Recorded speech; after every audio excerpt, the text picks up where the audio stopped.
Halo, assalamualaikum warahmatullahi wabarakatuh. Selamat datang di kandang Ekonofarm. Saya Eko Agus Purnomo, founder Ekonofarm. Nah, di Ekonofarm ini ada beberapa kegiatan ternak ya yang kami geluti, baik itu kambing, domba maupun sapi. Kita bergerak di fattening dan breeding ya, terkait dengan domba dan kambing. Tapi untuk sapi kita fattening saja. Nah, kandang ini terletak di Desa Susukan ya, Kampung Poncol, Kabupaten Bogor, Kecamatan Bojonggede. Nah, rekan-rekan yang ingin berkurban atau yang ingin akekah, kemudian terkait dengan kegiatan catering yang membutuhkan, bisa menghubungi Ekonofarm. Terkait dengan kenapa saya tertarik di ternak, seperti ketahui tentunya namanya kita usaha ternak kan lebih rumit ya dibandingkan usaha yang mungkin produknya produk tidak hidup gitu ya, atau benda yang mati gitu ya, karena ada resikonya yaitu kematian. Tapi seperti yang saya geluti bahwa dari kecil memang lingkungan saya dan saya sendiri memang menyukai terkait dengan ternak.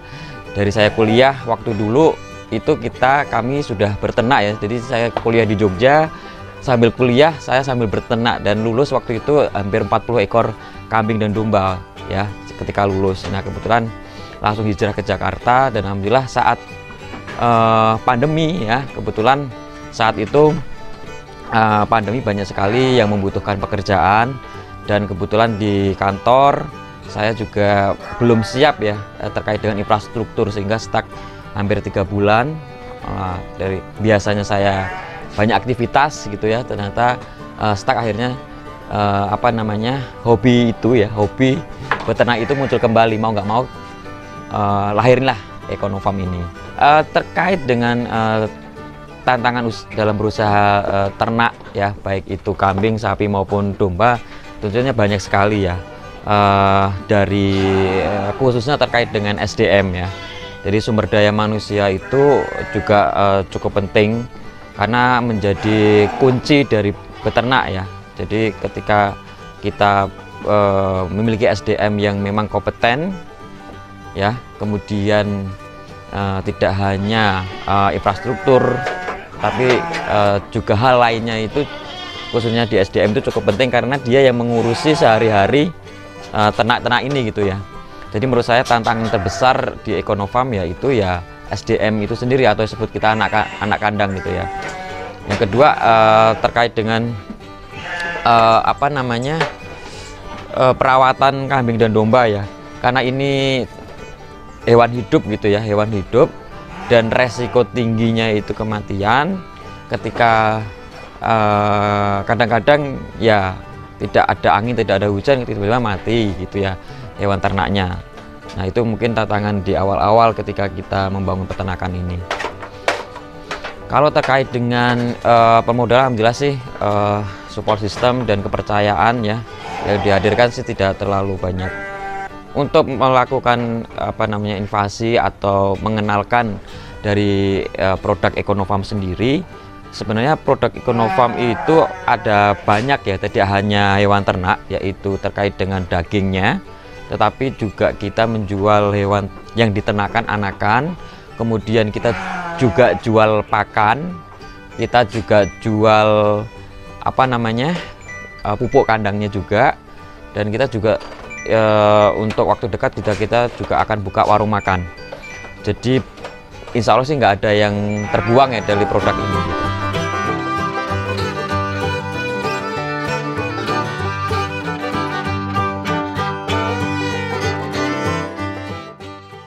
Terkait dengan kegiatan pemasaran di Ekonofarm sendiri atau promosi, kita karena tentunya Ekonofarm ini kan tadi di awal saya sampaikan bahwa berdiri sejak pandemi.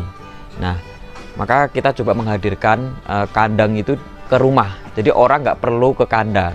Otomatis ada hal yang perlu kita siapkan untuk itu. Yang pertama terkait dengan website ya.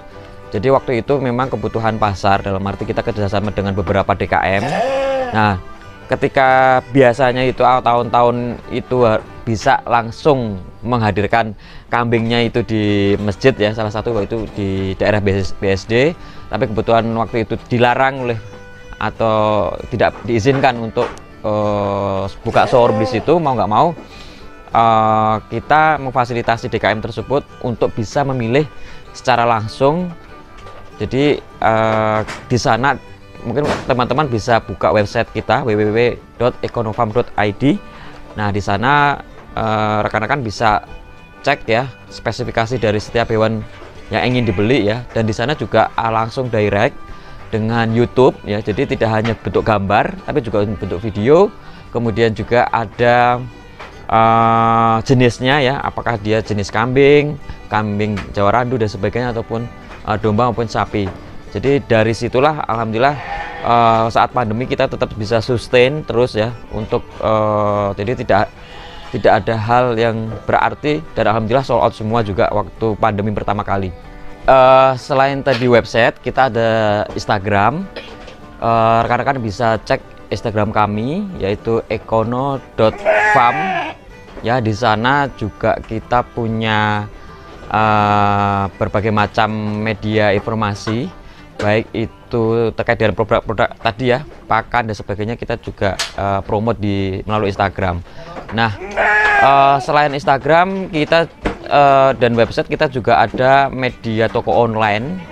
Walaupun website sebagai media toko online yang kita buat sendiri khusus Econofarm, tapi kita juga menggunakan Tokopedia.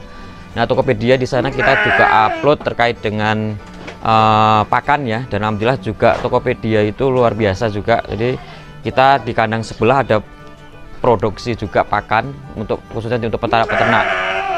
Jadi di Tokopedia ada produk pakan, produk olahan daging dan sebagainya. Baik rekan-rekan, di kandang Econofarm kita ada kambing, kemudian ada domba dan ada sapi. Untuk yang saat ini mungkin teman-teman lihat, ini ada jenis kambing ya. Ini jenis kambing untuk Jawa Randu. Ini kurang lebih bobot 60-an kilo. Kalau kemudian yang ini domba Garut ya, domba Garut. Kemudian juga kita ada blasteran Morino di sana ya, karena kita juga ternak juga. Di sana ada sekitar 75 kiloan. Nanti teman-teman bisa lihat yang agak besaran. Nah, kalau selain itu juga ada, selain Garut, kita juga sedia domba untuk priangan di sebelah sana gitu. Kalau terkait dengan kisaran harga, kita mulai dari 1,5 sampai ke 7,5 ada ya, tergantung dengan ukuran hewannya gitu ya. Dan tentunya hewan-hewan ini juga diawasi oleh Dinas Peternakan dan Perikanan Kabupaten Bogor, dan setiap tahunnya mereka berkunjung untuk memastikan hewan-hewan ini sehat. Nah, terkait dengan kegiatan penyakit mulut dan kuku ya, untuk memastikan itu memang khususnya untuk sapi di Econofarm memang ada beberapa, bukan kendala, memang protapnya seperti itu yang kita hadirkan. Hewan-hewan dari mana? Boyolali, khususnya sapi banyak kita ambil dari Boyolali, dari Jawa Tengah. Itu memang perlu karantina terlebih dahulu untuk memastikan benar-benar itu hewannya sehat. Kalau terkait dengan kambing maupun domba, alhamdulillah sih aman, dan tentunya tidak hanya terkait dengan kondisi hewan, tetapi juga kondisi dari kandang ya. Kita juga membuat kandang sesuai dengan manajemen kandang ya, baik itu kebersihannya ya, kemudian biosecurity kandangnya gitu. Terkait dengan manajemen pakan ya, kalau manajemen pakan kita ada 3 jenis ya teman-teman semuanya. Yang pertama yaitu jenis serat. Nah, serat itu berdasar dari rerumputan. Nah, kebetulan kita untuk serat memang tidak menggunakan rumput biasa, tapi kita menggunakan tepung jagung yang kita buat silase. Silase itu kita cacah, kita awetkan, sehingga kelebihannya kondisi hujan ya, kemudian cuaca dan sebagainya tidak mempengaruhi dari pakan itu, sediaan pakan itu, dan continuous. Seperti di awal tadi juga kita produksi pakan dan kita jual juga terkait dengan silase tepung jagung. Jadi rekan-rekan kalau misalkan mau beli tepung jagung bisa menghubungi kami. Nah, selain tadi serat, kita juga ada untuk kebutuhan protein. kita ada menggunakan limbah UMKM sekitar. Kebetulan kami di sini berdiri, kenapa memilih lokasi sini juga karena melihat potensi pakan ya. Jadi perlu diingat ketika rekan-rekan ingin mendirikan sebuah peternakan, yang paling utama diperhatikan yaitu terkait sumber pakan. Nah, kebetulan di kandang kami dekat situ ada UMKM terkait dengan pabrik tempe dan pabrik tahu. Nah, di sana juga menghasilkan protein, limbahnya kita manfaatkan untuk pakan ternak. Nah, selain protein kita juga ada karbohidrat ya. Karbohidrat itu kita gunakan dari pabrik singkong ya. Jadi kita kerjasama dengan UMKM pabrik singkong. Limbah kulit singkong itu akan kita olah, kita cacah, kita campurkan jadi satu dengan ampas tahu. Nah, antara campuran karbohidrat kemudian protein itu yang sering mungkin teman-teman dengar konsentrat. Ya, jadi konsentrat yang Econofarm pakai apa gitu ya. Konsentrat Econofarm yang kita pakai ya alami ya, yaitu menggunakan bahan limbah yang dihasilkan dari UMKM gitu. Jadi kita mencoba kolaborasi dengan UMKM sekitar gitu ya. Ya, jadi terkait dengan manajemen kandang, tentunya kita sudah punya SOP di Econofarm. Ketika hewan datang itu tidak serta-merta dijadikan satu dengan hewan lainnya ya. Kita ada namanya kandang karantina. Jadi ketika masuk hewan baru, kita pisah ke kandang khusus sebelah sana. Nah, di sana akan kita karantina selama 2 minggu. Kita amati apakah ada membawa penyakit misalkan dari pasar atau dari peternak, petani dan sebagainya. Nah, ketika sampai ada kandang karantina, di situ akan kita kasih vitamin, kita kasih antibiotik. Kalau misalkan dia membawa penyakit misalkan ORF atau penyakit mulut, juga akan kita langsung obati di sana gitu ya. Selain itu juga terkait biosecurity, kita akan lakukan disinfektan juga ya secara rutin. Kita kandang yang kita buat memang ada 2 bahan yang di sini kalau rekan-rekan semua ya. Jadi yang koloni juga ada, kemudian yang di sini individu juga ada. Khususnya kalau individu ini terkait dengan hewan-hewan memang jantan ya, jantan dan kambing biasanya kita pisahkan. Dan juga misalkan domba-domba yang memang ukuran besar kita pisahkan di sini, tapi untuk kecil-kecil kita kandang koloni gitu ya. Terkait dengan capaian ya, capaian kebetulan di Econofarm ini memang sebenarnya saya tidak sendiri ya, ada rekan saya namanya Dimas Prapanca ya. Beliau juga orang pertama kali yang saya ajak untuk berkolaborasi dengan Pak Dimas ini. Kemudian ya kemudian ya, hanya berdua aja. Terkait dengan capaian sebenarnya banyak hal ya, selain materi tentunya juga pengalaman. Karena jujur saja terkait dengan pelatihan-pelatihan yang di lapangan atau di seminar-seminar ataupun training itu, kalau tidak langsung dipraktekkan itu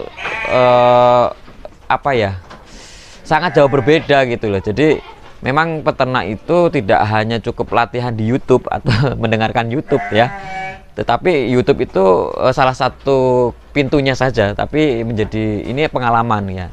Ternyata apa yang dilakukan atau yang dipelajari itu kadang-kadang prakteknya berbeda, dan beternak tidak semulus apa yang disampaikan di YouTube yang bagus-bagus ya. Jadi banyak sekali tantangan ya. Jadi kematian tadi, khususnya kematian, apalagi sekarang ada PMK. Harga domba maupun kambing juga naik gitu ya, dan berakibat terhadap end user membeli juga, daya beli juga menurun. Nah, itu juga tantangan juga buat peternak.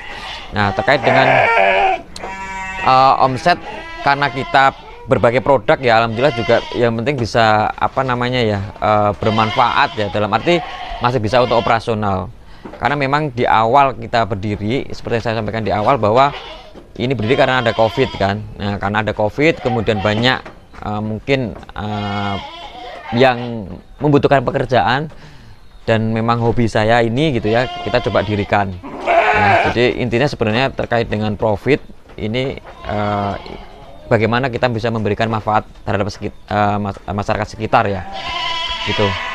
Jadi rentetannya banyak sebenarnya, dari UMKM yang bekerja gitu ya, yang ngumpulin kulit, ibu-ibu dan sebagainya. Jadi cita-cita kami ya itu bagaimana bisa memberikan manfaat sebanyak ke orang lain. Oke, rekan-rekan yang ingin beternak atau apapun usaha yang akan dijalani gitu ya, kalau bisa tuh apa yang kalian kerjakan itu yang kalian sukai atau yang kalian cintai gitu ya. Jadi apapun pekerjaan yang kalian cintai, apapun kondisinya, itu apakah menghasilkan atau tidak, itu akan sustain, jadi akan semangat terus ya gitu. Walaupun kita tetap harus profesional, tetapi ketika apapun yang kita cintai pekerjaannya, insya Allah akan semangat terus gitu ya.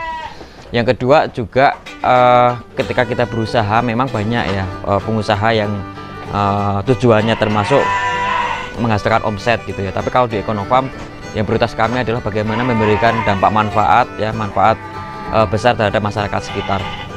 Dan tentunya memang tidak mudah mengurusi hewan hidup. Oleh karena itu jangan mudah atau tidak hanya cukup dengan menonton YouTube, tetapi juga langsung beternak atau langsung belajar atau magang kalau perlu ya. Tanya langsung kepada peternak yang ada gitu. Karena beberapa pengalaman, memang beberapa peternak yang curhat hanya berdasarkan dengan YouTube, mereka mengeluarkan ratusan juta gitu ya, sebuah yayasan lah. Kita juga pernah mendampingi mereka, sampai sekarang juga pakan-pakan ambil dari kami juga, karena beliau itu melihat YouTube dan sekiranya memang menggiurkan gitu ya, dalam arti kita kasih makan sekian, naik beratnya sekian, tapi ternyata dalam implementasinya berbeda. Nah, hal-hal yang di luar dari teori itu yang mungkin teman-teman bisa gali di peternak-peternak sekitar teman-teman semuanya. Mungkin itu dari kami. Semangat terus, salam sehat, assalamualaikum warahmatullahi wabarakatuh.